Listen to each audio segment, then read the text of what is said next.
മിശിഹായിൽ പ്രിയമുള്ള Shalom T V പ്രേക്ഷകരെ, ഇന്നേ ദിവസം വിവാഹത്തെക്കുറിച്ച് തന്നെ ഒരു വാക്ക് പറയാമെന്നാണ് വിചാരിക്കുക. കുടുംബജീവിതം ആരംഭിക്കുന്നത് വിവാഹം എന്ന കൂദാശയോടു കൂടിയാണ്. വിവാഹം എന്നാൽ എന്താ? നമ്മൾ പല നിർവചനങ്ങളും പഠിച്ചിട്ടുണ്ട്.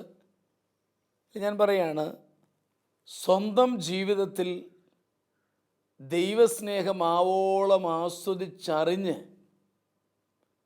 അത് പങ്കുവെച്ച് കൊടുക്കാൻ വേണ്ടി ദൈവം ഒരു ജീവിത പങ്കാളിയെ നൽകുകയാണ്. അതാണ് കുടുംബജീവിതം എന്ന് നമുക്ക് കാണാൻ സാധിക്കുകയാണ്. അപ്പം നാം അനുഭവിക്കുന്ന ദൈവസ്നേഹം പങ്കാളിക്ക് കൂടി അനുഭവ വേദ്യമാകണം. അതിനുള്ള പരിശ്രമമാണ് കുടുംബജീവിതത്തിലൂടെ നടക്കേണ്ടത്. എന്ന് പറയുന്ന സ്നേഹം ജീവൻ പരിപോഷിപ്പിക്കുന്നതാണ്. കാരണം ഈശോ വിവാഹത്തെ ഉപമിച്ചിരിക്കുന്ന ഈശോയും സഭയും തമ്മിലുള്ള ബന്ധത്തോടാണ്. എഫെസ്യസ് 5:25-26 വരെ വാക്യങ്ങൾ നമുക്കറിയാം. ക്രിസ്തു സഭയെ സ്നേഹിക്കുകയും അവളെ വിശുദ്ധീകരിക്കാൻ വേണ്ടി തന്നെ സമർപ്പിക്കുകയും ചെയ്തതുപോലെ നിങ്ങൾ ഭാര്യമാരെ സ്നേഹിക്കണം എന്നാണ്. ഈശോ ഇത് ചെയ്തു. തൻ്റെ ഭാര്യയായ സഭയ്ക്ക് വേണ്ടി ജീവൻ കുരിശിലർപ്പിച്ചു. നാം ഇതാണ് ജീവിക്കേണ്ടത്. എന്നെ കേൾക്കുന്ന എത്ര ഭാര്യമാർക്ക് ഭർത്താവിനോട് പറയാൻ പറ്റും, ചേട്ടാ, നിങ്ങൾ എൻ്റെ ജീവിതത്തിലേക്ക് കടന്നു വന്നേ പിന്നെയാണ് ദൈവസ്നേഹം എത്ര മധുരമുള്ളതാണെന്ന് ഞാൻ മനസ്സിലാക്കിയത് എന്ന് പറയാൻ പറ്റുന്നുണ്ടെങ്കിൽ ആ ഭർത്താക്കന്മാരെ ഞാൻ അഭിനന്ദിക്കും. കാരണം അവരാണ് ക്രൈസ്തവ ഭർത്താവ്. എത്ര ഭർത്താക്കന്മാർക്ക് പറയാൻ പറ്റും, മോളെ നീ എൻ്റെ ജീവിതത്തിലേക്ക് വന്നേ പിന്നെയാണ് തമ്പുരാൻ്റെ സ്നേഹം ഇത്ര ആസ്വാദ്യകരമെന്ന് ഞാൻ തിരിച്ചറിഞ്ഞത്. അങ്ങനെ പറയാൻ പറ്റുന്നുണ്ടെങ്കിൽ ആ ഭർത്താക്കന്മാരെ ഞാൻ പ്രത്യേകമായിട്ടും അഭിനന്ദിക്കും. കാരണം നിങ്ങൾ ജീവിക്കുന്നത് തീർച്ചയായിട്ടും ക്രൈസ്തവ ഭാര്യാപദമാണ്. ഭാര്യമാരെ ഞാൻ പ്രത്യേകം അവിടെ അഭിനന്ദിക്കും എന്നുള്ളതിന് സംശയമില്ല. അതേസമയം നേരെ മറിച്ചാണ് പറയുന്നതോ, ചിന്തിച്ച് നോക്കണം. അയ്യോ, നിങ്ങളെൻ്റെ ജീവിതത്തിലേക്ക് വന്നേ പിന്നെ നരകമാണ്, അല്ലേ നീ എൻ്റെ ജീവിതത്തിലേക്ക് വന്നതാണ് പ്രശ്നം ഉണ്ടായത് എന്ന് പറയാനായിട്ട് ഇടയാകുമോ എന്ന് നമ്മൾ ഒന്ന് വിലയിരുത്തണം എന്ന് സ്നേഹപൂർവ്വം ഓർമ്മിപ്പിക്കുകയാണ്. ചുരുക്കത്തിൽ നമ്മൾ വിവാഹം കഴിക്കുന്നത് എനിക്ക് സ്നേഹിക്കാനാണ്, എന്നെ സ്നേഹിക്കാനല്ല. ആ ഒരു ബോധ്യം നമ്മുടെ മനസ്സിലുണ്ടാകണം. പിതാവും പുത്രനും പരിശുദ്ധാത്മാവും ഉൾക്കൊള്ളുന്ന ഒരു സ്വർഗമാക്കി നമ്മുടെ കുടുംബത്തെ തീർക്കണം. ഈശോ സ്നേഹിച്ചതുപോലെ സ്നേഹിക്കണം, അതാണ് ഉദ്ദേശിക്കുന്നത്. ദൈവസ്നേഹം അനുഭവിച്ചറിഞ്ഞ് സ്നേഹത്തിൻ്റെ വെളിപ്പെടുത്തലുകളായി നമ്മൾ മാറണം. യോഹന്നാൻ 13:34-35 ഞാൻ പുതിയൊരു കൽപ്പന തരുകയാണ്, പരസ്പരം സ്നേഹിക്കുവിൻ. ഞാൻ നിങ്ങളെ സ്നേഹിച്ചതുപോലെ പരസ്പരം സ്നേഹിക്കണം. തിരുക്കുടുംബം അത് ജീവിച്ചു, നമ്മളും അത് ജീവിക്കണം. വിശുദ്ധനായ ജോൺ പോൾ II മാർപ്പാപ്പ പറയുന്നു, എൻ്റെ വിശ്വാസത്തിൻ്റെ ഗർഭപാത്രം എൻ്റെ കുടുംബമാണ്. അങ്ങനെ നമ്മുടെയൊക്കെ കുടുംബത്തെ ഒരു സ്വർഗീയ അനുഭവമാക്കി മാറ്റണം. അതിനായി ആഗ്രഹിച്ച് പ്രാർത്ഥിക്കുക, പരിശ്രമിക്കുക. നമുക്ക് ഇന്നത്തെ കത്തുകളിലേക്ക് കിടക്കാം. ഇന്നത്തെ കത്ത് ആരുടേതാണ്? അച്ഛ കുറവിലിങ്ങാട്ട് നിന്നും തോമസ് ആണ് ഈ കത്ത് എഴുതുന്നത്. അച്ഛ, എനിക്ക് 69 വയസ്സായി. ഭാര്യയും 3 കുട്ടികളും 5 പേരക്കുട്ടികളും ഉണ്ട് എനിക്ക്. എൻ്റെ മൂത്ത മരുമകൻ മുഴുക്കുടിയനാണ്. സ്വത്തെല്ലാം നശിപ്പിച്ചു. പൊറുതുമുട്ടി കുടുംബക്കോടതിയിൽ കേസ് കൊടുത്തു. കോടതി നിർദ്ദേശപ്രകാരം ഒരുമിച്ച് ജീവിക്കുന്നുവെങ്കിലും കുടിക്കും വഴക്കിനും കുറവില്ല. കുടുംബത്തിൽ സമാധാനമില്ല. കുടി കഴിഞ്ഞാൽ പിന്നെ മകളെ മർദ്ദിക്കും. മകൾ പലപ്പോഴും നിരാശപ്പെട്ട് ജീവിതം അവസാനിപ്പിക്കാൻ പോലും മുതിർന്നിട്ടുണ്ട്. ഈ സാഹചര്യത്തിൽ അവൻ്റെ മദ്യപാനം പൂർണ്ണമായും നിർത്തുവാനും നല്ലൊരു കുടുംബജീവിതം നയിക്കുവാനും അവർക്ക് സാധിക്കുവാൻ ഞാൻ ധാരാളം പ്രാർത്ഥിക്കുന്നുണ്ട്. അച്ഛനും ദിവ്യകാരുണ്യ നാഥനോട് പ്രാർത്ഥിക്കുകയും എങ്ങനെ തുടർന്ന് നീങ്ങണമെന്ന് പറഞ്ഞു തരികയും ചെയ്യണം. തീർച്ചയായിട്ടും തോമസിൻ്റെ മനോവിഷവും ഞാൻ മനസ്സിലാക്കുന്നു. മരുമകൻ്റെ മദ്യപാനം ഒത്തിരി അലട്ടുകയാണ്. അതാണ് പ്രോബ്ലം ഇവിടെ. തോമസ് നന്നായിട്ട് അവന് വേണ്ടി പ്രാർത്ഥിക്കുന്നുവെന്ന് അറിയുന്നതിൽ ഒത്തിരി സന്തോഷമുണ്ട്. ഞാൻ പ്രത്യേകമായിട്ട് പറയാൻ എനിക്ക് തോന്നുന്നത്, തിരുരക്തം അവൻ്റെ മേൽ തളിച്ച് പ്രാർത്ഥിക്കുക, അതെല്ലാ ബന്ധനവും മാറ്റും. ആ കുടുംബത്തെയും തിരുരക്ത സംരക്ഷണത്തിനായിട്ട് സമർപ്പിക്കണം. പുറപ്പാട് പുസ്തകം 12-ാം അധ്യായം തോമസിന് പരിചിതമാണ്. എല്ലാവർക്കും വേണ്ടി ഞാൻ പറയുകയാണ്. ഇസ്രായേൽ ജനത്തെ മോശ നയിക്കുന്ന കാലം അവരുടെ കുടുംബങ്ങളിൽ ഒത്തിരിയേറെ പ്രശ്നങ്ങളെല്ലാം ഉണ്ടായി. അവരെല്ലാം മോശയെടുത്ത് പരാതിയായിട്ട് വന്നു. മോശ ചെയ്തത് എന്താണെന്ന് നമുക്കറിയാം. ഓരോ ആട്ടിൻകുട്ടിയെ കൊണ്ടുവരിക, അതിലൊരു നല്ല ആട്ടിൻകുട്ടിയെ എടുത്ത് ദൈവത്തിന് ബലിയർപ്പിച്ചു. മോശ ബലിക്കിടയിൽ ആ തിരുരക്തം എടുത്ത്, ആ ആടിൻ്റെ രക്തം എടുത്ത്, ബലിയർപ്പിച്ച രക്തം എടുത്ത് എല്ലാവരുടെ മേൽ തളിച്ചു.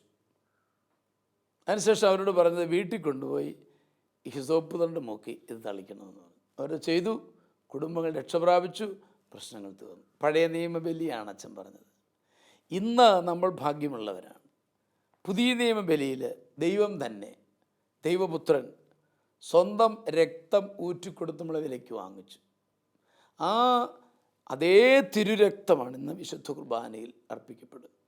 ആ രക്തം തളിച്ച് ബന്ധങ്ങളുള്ള മോചനത്തിനായിട്ട് പ്രാർത്ഥിക്കണം. അത് തീർച്ചയായിട്ടും അത് രക്ഷപ്പെടും. നമുക്കറിയാം, വിശ്വാസത്തോടെ തളിച്ച് പ്രാർത്ഥിച്ചാൽ ഏത് കൊടിയ ദുസ്വഭാവം മാറും എന്നാണ് എനിക്ക് പറയാനുള്ളത്. എൻ്റെ അനുഭവത്തിൽ എന്ന് പറയുന്നത്, തെള്ളിയൂരൊരു കുടുംബം, ഭർത്താവ് ധ്യാനത്തിന് വന്നില്ല. ഭാര്യയും മകളും കൂടെ പരാതി പറഞ്ഞു. ഞാൻ പറഞ്ഞു, നമുക്ക് തിരുരക്തം തളിച്ച് പ്രാർത്ഥിക്കാം. ഞങ്ങൾ തിരുരക്തം തളിച്ച് ഈ ഭർത്താവിന് വേണ്ടി പ്രാർത്ഥിച്ചു. അത്ഭുതകരം എന്ന് തന്നെ ഞാൻ പറയും. ഇവർ തിരിച്ചു വീട്ടിൽ ചെല്ലുമ്പോൾ ഭർത്താവ് പറയാണ്, ഇനി മേലാൽ ഞാൻ കുടിക്കത്തില്ല. ഭാര്യ വിശ്വസിച്ചു, മകൾ വിശ്വസിച്ചില്ല. മകൾ ഇച്ചിരി പഠിപ്പൊക്കെ ഉള്ള ഒരച്ചാൻ്റെ അടവാന്ന് പറഞ്ഞു. എന്നാൽ അടവ് അത് സ്ഥിരമായി നിന്നു. 2 ആഴ്ച കഴിയുമ്പോൾ എനിക്കൊരു കത്തെഴുതി. ആ കത്തെൻ്റെയിലുണ്ട്. ഇത് അത്ഭുതകരമായിരിക്കുന്നു. കർത്താവിൻ്റെ തിരുരക്തം തളിച്ച് പ്രാർത്ഥിച്ചപ്പോൾ ഈ ദുസ്വഭാവം മാറിപ്പോയി എന്ന് പറഞ്ഞ സംഭവം ഞാനിവിടെ അനുസ്മരിപ്പിക്കുകയാണ്. അതുകൊണ്ട് അത് സാധിക്കും. ഹെബ്രായ 9:13-14 വരെ വാക്യങ്ങൾ പറയുന്നത്, നിർജീവ പ്രവൃത്തികളിൽ നിന്നും തിരുരക്തം നമ്മെ വിശുദ്ധീകരിക്കുമെന്നാണ്. അതാണ് ആദ്യം ചെയ്യേണ്ടത്.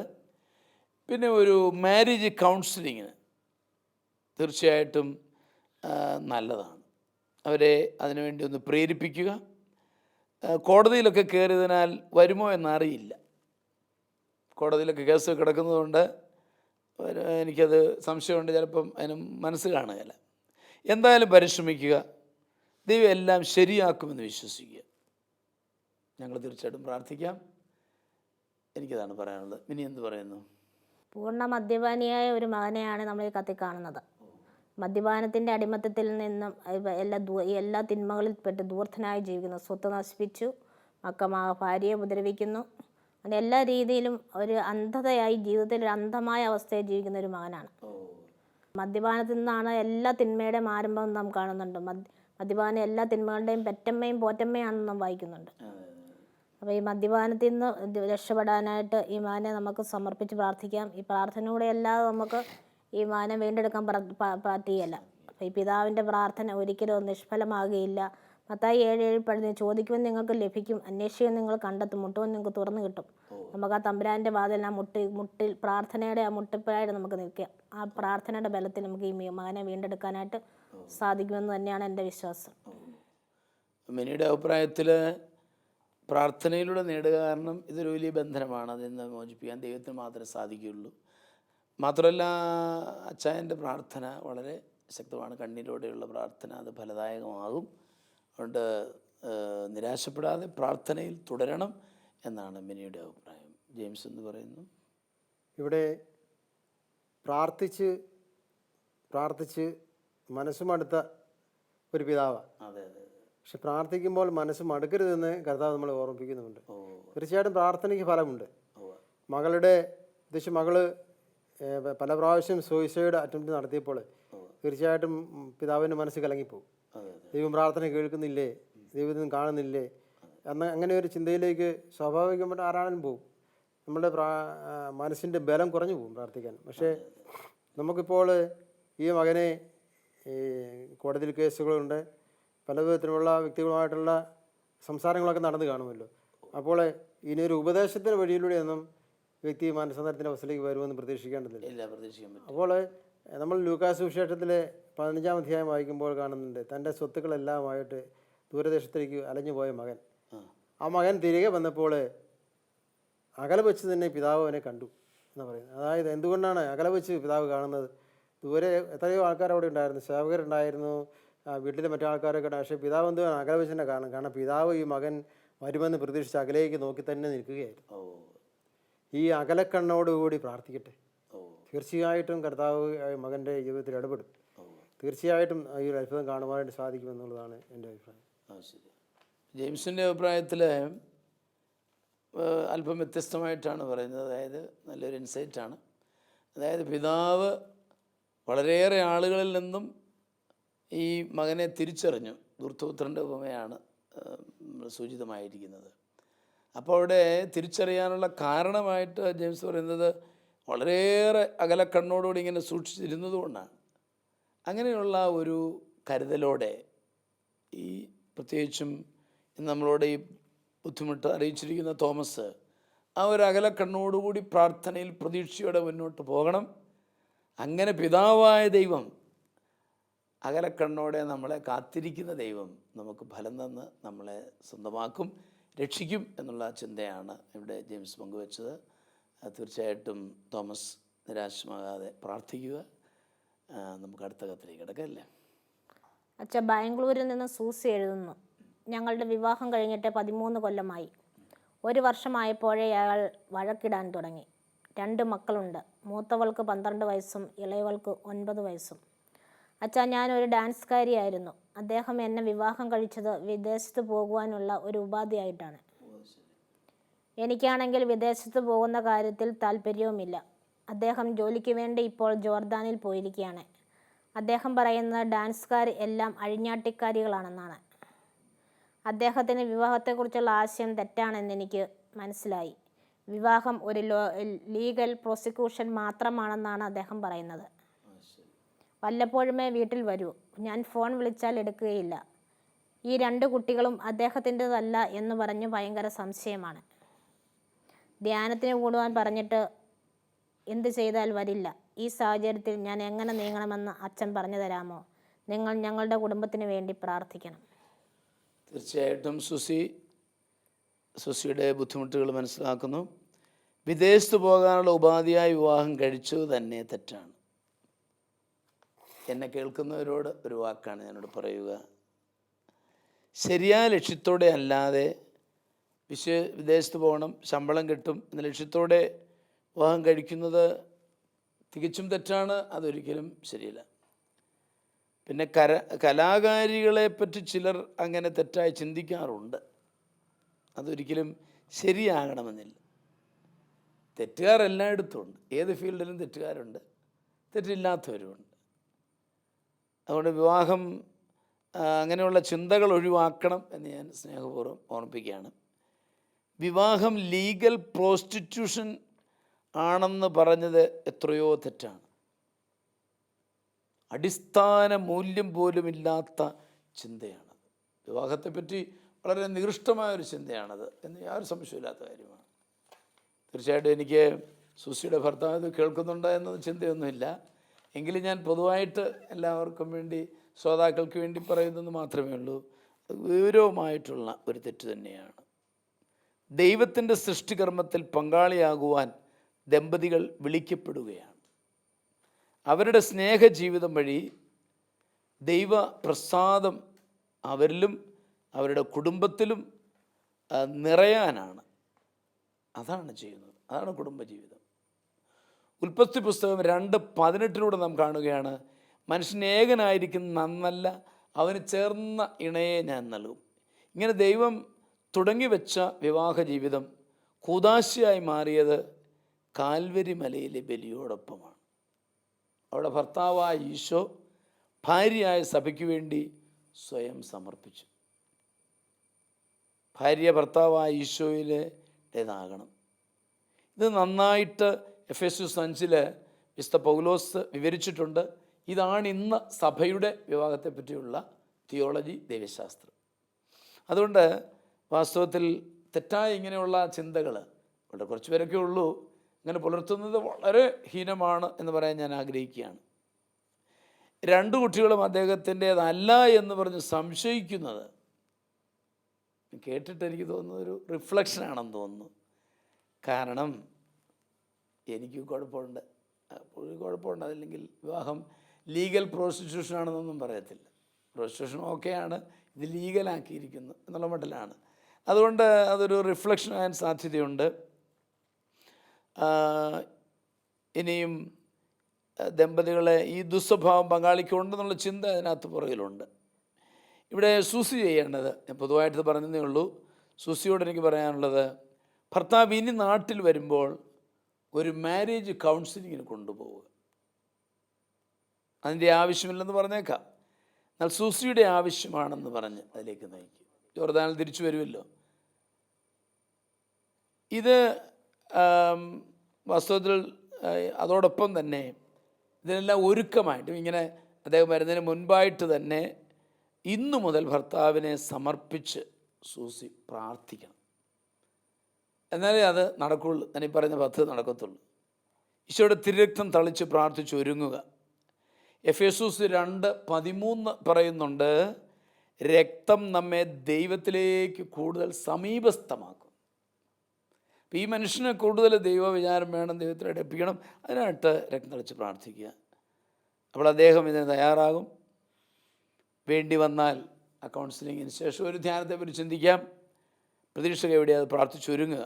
ഞങ്ങളും തീർച്ചയായിട്ടും പ്രാർത്ഥിക്കുന്നതാണ്. അതാണ് എനിക്ക് പറയാനുള്ളത്. ഇതേപ്പറ്റി എന്താണ് ജെയിംസിന് പറയാനുള്ളത്? നമ്മുടെ സഹോദരി ചെയ്തുകൊണ്ടിരിക്കുന്ന തൊഴിൽ അദ്ദേഹത്തിന് പണസമ്പാദനത്തിലുള്ള ഒരു ഉപാധിയായിട്ടാണ് അദ്ദേഹം എടുത്തത്.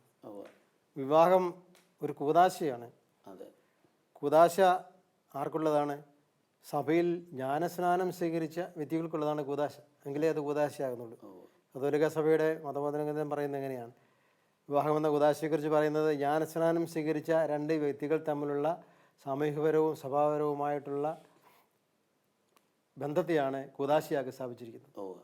അതുപോലെ മതബോധന ഗ്രന്ഥം പറയുന്ന 1639 ഖണ്ഡിക പറയുന്നത് പരസ്പരം തങ്ങളെ തന്നെ നൽകുകയും സ്വീകരിക്കുകയും ചെയ്യുക വഴി ദമ്പതികളുടെ സമ്മതത്തിന് ദൈവം തന്നെ അംഗീകാരമുദ്ര വയ്ക്കുന്ന കൂദാശയാണ് വിവാഹം. വിവാഹത്തെക്കുറിച്ചുള്ള ബോധ്യവും അറിവുമില്ലാത്ത വ്യക്തിയാണ് വിവാഹത്തെ തെറ്റായ നിർവചനത്തിലൂടെ അവതരിപ്പിച്ചിരിക്കുന്നത്. അതുകൊണ്ട് വിവാഹ ജീവിതം എന്താണെന്ന് കാണിച്ചു കൊടുക്കേണ്ട ഉത്തരവാദിത്വം ഇപ്പോൾ സഹോദരിയുടെ മേൽ നിൽക്കുകയാണ്. അതിനെന്ത് ചെയ്യാൻ പറ്റും? നിസ്സഹായ അവസ്ഥയിൽ കർത്താവിനോട് പ്രാർത്ഥിക്കട്ടെ. ബഹുമാനപ്പെട്ട അച്ഛൻ പറഞ്ഞതുപോലെ തന്നെ യേശുവിൻ്റെ തിരുരക്തം ആ മകൻ്റെ മേൽ എല്ലാ ദിവസവും അഭിഷേക ശക്തിയോടെ തളിക്കട്ടെ. ഇവിടെ നിന്ന് അവൾ പ്രാർത്ഥിച്ചാൽ മതി. ആ മകനായിരിക്കുന്ന സ്ഥലത്ത് അത് വീണുകൊള്ളും. അവൻ്റെ മേൽ അത് വീഴും. അത് കർത്താവിൻ്റെ ശക്തിയാണ്, നമ്മുടെ ശക്തിയല്ല. അതിനാൽ ആ മകള് ഈ മകനെ കർത്താവിനെ ഏൽപ്പിച്ച് കൊടുക്കുകയും തങ്ങളുടെ കുഞ്ഞുങ്ങളെയും കർത്താവിന് സമർപ്പിക്കുക. ഈ കുഞ്ഞുങ്ങളെ ഓർത്തുള്ള അവൻ്റെ അസ്വസ്ഥത മാറുവാനായിട്ടും തങ്ങളുടെ ദാമ്പത്യ ജീവിതത്തിലെ ഏതെങ്കിലും വിധത്തിലുള്ള കുറവുകളുണ്ടായിട്ടുണ്ടെങ്കിൽ അതെല്ലാം കർത്താവിൻ്റെ പക്കൽ ഏറ്റുപറഞ്ഞ് ഈ പറഞ്ഞതുപോലെ വിശുദ്ധ കുർബാനയിലും കുമ്പസാരത്തിലുമെല്ലാം സമർപ്പിച്ച് ഭർത്താവിനെ സമർപ്പിച്ച് പ്രാർത്ഥിക്കട്ടെ. തീർച്ചയായിട്ടും കർത്താവ് ഇടപെടും. 2 സ്ഥലങ്ങളിലായിട്ട് 2 സ്ഥലത്തായിട്ട് നിൽക്കുന്ന വ്യക്തികൾക്ക് തീർച്ചയായിട്ടും കർത്താവാണ് ഒരു സംഗമിപ്പിക്കുന്ന വ്യക്തിയായിട്ട് നിൽക്കുവാനുള്ളത്. അതിനാൽ കർത്താവായിട്ട് ജീവിതം ഇടപെടും. കൂദാശയെക്കുറിച്ചുള്ള യഥാർത്ഥ ബോധ്യത്തോടുകൂടി ഇനി ഏതെങ്കിലും വിധത്തിലുള്ള തെറ്റായ ധാരണ ഇതിനകത്ത് വന്നിട്ടുണ്ടെങ്കിൽ മാപ്പ് ചോദിച്ച് പ്രാർത്ഥിക്കട്ടെ. കൂദാശ അത്ര പരിശുദ്ധമാണ്, അത്ര പവിത്രമാണ്. ജെയിംസിൻ്റെ അഭിപ്രായത്തിൽ കൂദാശയുടെ പവിത്രത മനസ്സിലാക്കിക്കൊണ്ട് പ്രാർത്ഥിച്ച് ഒരുങ്ങി മുൻപോട്ട് പോകണം. അതുവഴി ജീവിത പങ്കാളി നേടണം എന്നുള്ളതാണ് ജെയിംസ് പറഞ്ഞു വെക്കുക. മിനി എന്ന് പറയുന്നു. ഈ മകളുടെ കത്തിൽ നിന്ന് നമുക്ക് മനസ്സിലാകുന്നത് ഇത് ആ ഡാൻസ് മേഖല ഒരു വിദേശത്ത് പോകാനുള്ളൊരു ഉപാധിയായിട്ടാണ് ആ മകളെ വിവാഹം ചെയ്തെന്ന് പറയുന്നത്. അപ്പം അത് ഈ വിദേശത്ത് പോകാൻ ഈ മകൾക്ക് താല്പര്യവുമില്ല. അവിടെ തൊട്ടാണ് ഇവരുടെ ഈ സാമ്പത്തികമായ പ്രശ്നങ്ങൾ, മനസ്സിന് തമ്മിലുള്ള പ്രശ്നങ്ങൾ ആരംഭിക്കുന്നതെന്ന് നമുക്ക് കത്തിൽ നിന്ന് തോന്നുന്നു. അപ്പോൾ അതിനൊരു സൊല്യൂഷൻ ഉണ്ട്. അവർ പറഞ്ഞ ഇവരുടെ തൊഴിൽ മേഖലയെ പറ്റിയോ ഒരുമിച്ചുള്ള ജീവിതത്തെ പറ്റിയോ എങ്ങനെയാണെന്ന് പറഞ്ഞ് അവർ സംഭാഷണത്തിലൂടെ, സ്നേഹത്തുള്ള സംഭാഷണത്തിലൂടെ അത് അഡ്ജസ്റ്റ് ചെയ്ത് എടുക്കണം. ആ പ്രശ്നം അവിടെ പരിഹരിച്ചെടുക്കണം. അവിടെ തൊട്ട് തുടങ്ങിയ പ്രശ്നമാണ്. ഞാൻ എന്നെ ഒരു എന്നെ വിദേശത്ത് പോകാനുള്ള ഉപാധിയായിട്ടാണെന്ന് എന്നെ വിവാഹം കഴിച്ചതെന്നാണ് പറയുന്നത്. അതെ. അപ്പം അന്ന് മുതൽ തുടങ്ങിയ പ്രശ്നങ്ങളാണത്. പിന്നെ സംശയരോഗം ഉണ്ടാവും ആ ഭർത്താവിന്. വിദേശത്തായിരിക്കുന്നു, ഭാര്യയും മക്കളും പിന്നെ നാട്ടിലായിരിക്കുന്നു. അതിൻ്റെ എല്ലാം അവരുടെ കമ്മ്യൂണിക്കേഷൻ്റെയും സ്നേഹബന്ധത്തിൻ്റെയും എല്ലാം കുറവ് ആ കുടുംബജീവിതത്തിലുണ്ട്. വിവാഹത്തിൻ്റെ പവിത്രതയോ എന്താണ് വിവാഹമെന്നോ ഒന്നും അവർക്ക് ആ ഭർത്താവിന് മനസ്സിലായിട്ടില്ല. അപ്പം മകൾ ഇതെല്ലാം ഈ വേദനകളെല്ലാം ഉള്ളിലൊതുക്കി നാട്ടിൽ ജീവിക്കുകയാണ്. ക്രിസ്തുവും സഭയുമായുള്ള ബന്ധത്തെയാണ് വിവാഹം സൂചിപ്പിക്കുന്നത്. അങ്ങനെയൊന്നും ഒരു ദൈവികമായ കാഴ്ചപ്പാടില്ലാതെയും സ്നേഹമില്ലാതെയാണ് ഇവിടെ കുടുംബജീവൻ പോകുന്നത്. സംശയരോഗം ഈ സംശയരോഗമാണ് എല്ലാ കുടുംബങ്ങളെയും തകർത്തുകൊണ്ടിരിക്കുന്നത്. ഭാര്യ ഭർത്തൃ ബന്ധത്തിലുള്ള മിക്ക പ്രശ്നങ്ങൾക്കും കാരണം സംശയരോഗമാണ്. അത് ഒഴിവാക്കാൻ ഭർത്താവിനെ സമർപ്പിച്ച് തിരക്തത്തിൽ കഴുകി പ്രാർത്ഥിക്കുക, ദിവസവും പ്രാർത്ഥിക്കുക. നാട്ടിൽ വരുമ്പോഴത്തേക്കും കൂടുതൽ സ്നേഹം പഠിപ്പിക്കുക, കൂടുതൽ തൊഴിൽ മേഖലയെ പറ്റി പറഞ്ഞു കൊടുക്കുക. ഇവിടെ മിനി പ്രധാനമായിട്ടും പറയുന്നത് ഈ തൊഴിൽ മേഖലയെക്കുറിച്ചൊരു ധാരണ ഉണ്ടാവണം ഇവർ തമ്മിൽ.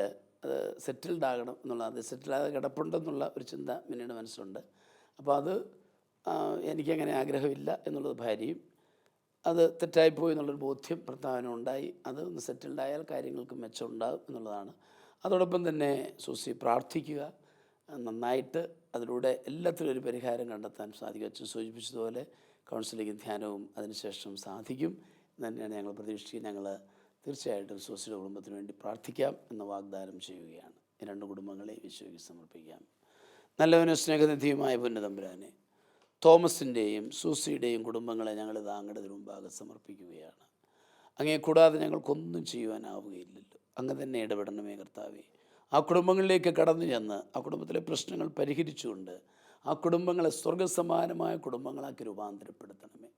നല്ല ദൈവമേ, ഞങ്ങളെ ശ്രമിച്ചുകൊണ്ടിരിക്കുന്ന എല്ലാ കുടുംബങ്ങളിലേക്കും ഈ നിമിഷം അങ്ങ് കടന്നു വരണം. അങ്ങേക്ക് അസാധ്യമായിട്ടൊന്നുമില്ലല്ലോ. എല്ലാവരെയും, മാതാപിതാക്കളെയും മക്കളെയും അനുഗ്രഹിക്കണമേ, ആശീർവദിക്കണമേ, തിരുരക്തത്താൽ വിശുദ്ധീകരിക്കണമേ.